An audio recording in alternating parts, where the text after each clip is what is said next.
ಬದಲಾವಣೆ ನಮ್ಮ ಗುರಿ. ನಡೆಯುತ್ತಿರುವ ಅನ್ಯಾಯ ಅತ್ಯಾಚಾರಗಳನ್ನು ಜನರ ಕಣ್ಮುಂದೆ ತಲುಪಿಸುವುದೇ ನಮ್ಮ ವಾಹಿನಿಯ ಧ್ಯೇಯ. ಕನ್ನಡಿಗರ ಮನೆ ಮನಗಳಿಗೆ ಮಾಹಿತಿ ಮುಟ್ಟಿಸುವ ಕ್ಷಣ ಕ್ಷಣದ ನಿರಂತರ ಸುದ್ದಿಗಳಿಗಾಗಿ ವೀಕ್ಷಿಸಿ RT24x7 ನ್ಯೂಸ್ ಕನ್ನಡ ವಾಹಿನಿ.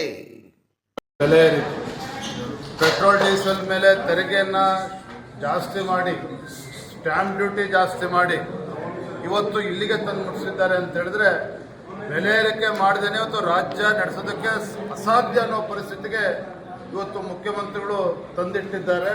ಹಾಗಾಗಿ ಇವತ್ತು ರಾಜ್ಯದ ಜನ ಇಂಥ ಕಾಂಗ್ರೆಸ್ ಸರ್ಕಾರನ ತಂದಿದ್ದೇವಲ್ಲ ಅಧಿಕಾರಕ್ಕೆ ಅಂತೇಳಿ ಇಡೀ ಶಾಪವನ್ನು ಹಾಕ್ತಾ ಇದ್ದಾರೆ.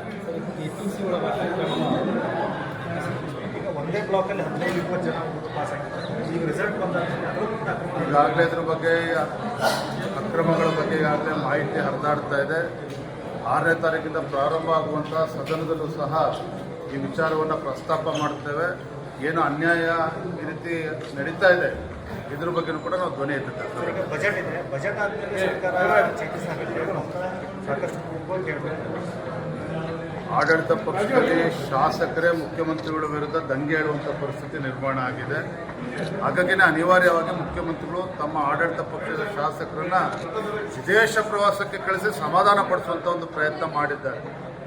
ಆದರೆ ಎಲ್ಲಿಗೆ ಹೋಗಿ ಬಿಡ್ತದೆ ಅಂತೇಳಿ ಅಧಿವೇಶನ ಸಂದರ್ಭ ನಿಮಗೆ ಗೊತ್ತಾಗ್ತದೆ.